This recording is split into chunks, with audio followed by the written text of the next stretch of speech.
Next, I'm gonna add some tears on the outside because Peter's always sad about Uncle Ben on the inside. Hello, this is Ken. I like making things. I love finding affordable ways to DIY a variety of things. Money can't buy everything except maybe figures. I love collecting figures and recreating iconic scenes. Every figure deserves to shine on my display. So every week I ask myself the same question and answer it by creating something I'm proud of. Join my weekly adventure by subscribing to my channel. Leave your feedback and suggestions down below. I often get inspired by your comments, and I hope I can inspire you too. Last time, I fixed my Captain America and the Winter Soldier figures, making them look more like they did in their Disney Plus show. Check that video out. Spider-Man No Way Home is almost here. The hype is insane. So today, I want to fix one of the many Spider-Man suits, the Iron Spider suit. This is one of the cooler suits for MCU Spider-Man, but it didn't get to shine much. Look how dull it looks. Let's deconstruct this figure. Speaking of dull, the red on this figure is matte, but in the movie, the suit is made out of nanotech and has a metallic look to it. Even though there are web lines molded onto the scope, they're barely noticeable. There are also some missing glowing lights on the suit. I'm going to try and add those back in. And finally, the spider legs are too plain and are missing some blue paint. That's my analysis. It doesn't mean this figure isn't great. I just wanted to make it even better. So, can I make it? Let's start with the web lines. They're molded onto the scope, but from afar, they're barely noticeable. So I want to emphasize these lines by painting them in with blue paint, not black. Then I'm going to go over these areas with the red paint. What this does is that it will clean up the areas around the lines and it will make the lines look more natural. You may be wondering why I'm not using a black pen or the color black for the lines. It's because I did that to my Far From Home Spider-Man and I find it looking a bit unnatural because the lines were too uniform. In the movie, the web lines are sometimes there, but other times it looks like the suit's all smooth. So I want to replicate that look. Okay, I'm a bit lazy. This method requires less precision than using a pen. But if you prefer darker, more solid lines, then you should go with the pen method. There are always multiple ways to achieve the desired result.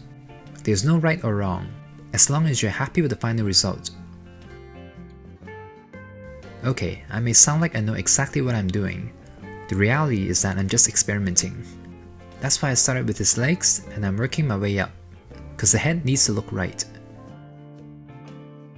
This is probably the scariest part, because the lines look so intense. Luckily, the red does a great job at counterbalancing the blue lines.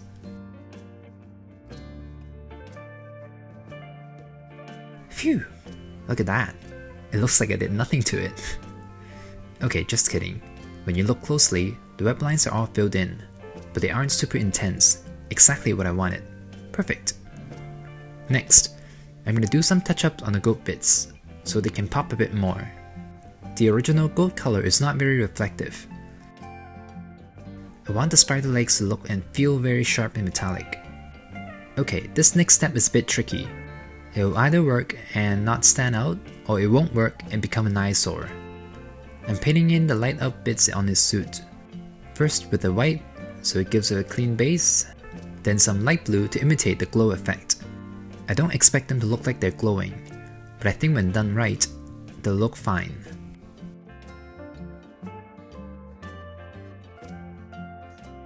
Now here's the most crucial step.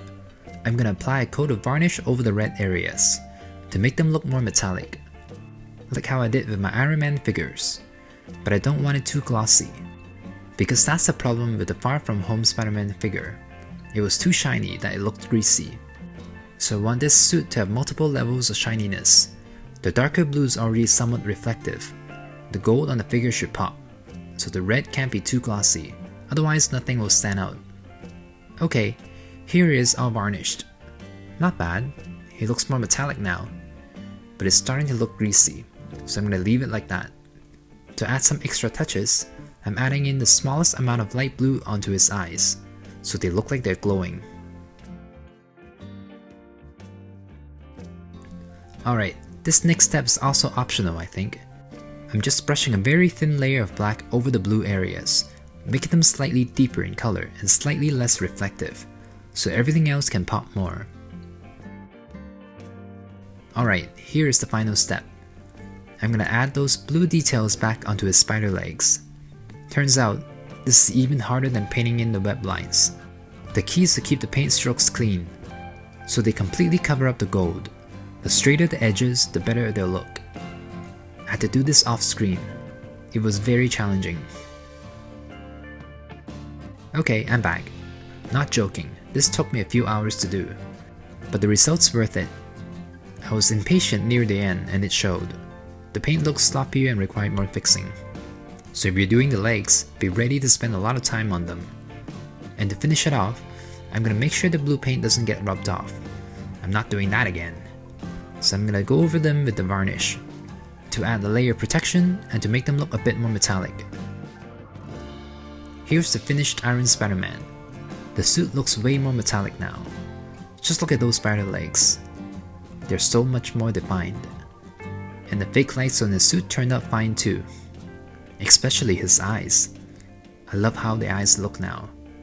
I think that completes the look. The whole suit just looks more solid now too. The web lines turned out great. The changes aren't drastic, but it feels like a completely different figure. I'm amazed. What about you? Did you like what I've done? Let me know down below. Now let's end this with a photo shoot. Ooh, that looks so good. Look at those eyes, those glowing eyes. I love how metallic it looks. The great thing about those spider legs is that they can act as support. I can do a variety of dynamic poses without too much trouble. The legs don't even look like they're made out of flexible rubber anymore. They look sharp. I think the eyes are still my favorite. That subtle glow effect is very convincing. The red areas aren't super shiny, so I think another layer of varnish over the red can still work. But I want to avoid that greasy look the far from home Spider-Man figure has, so I'm gonna leave mine like this. This figure is going to my growing Infinity War collection. For some reason, Hasbro decided to make these Marvel Legends figure look as on-screen accurate as possible, but I had fun fixing them. Check those videos out if you haven't already. I'll be building a proper diorama for all my Infinity War figures in the future, so stay tuned for that. Anyway, thanks for watching. Hope you enjoyed this video. Don't forget to like and subscribe. Stay inspired and I'll see you soon. I can make it, so can you.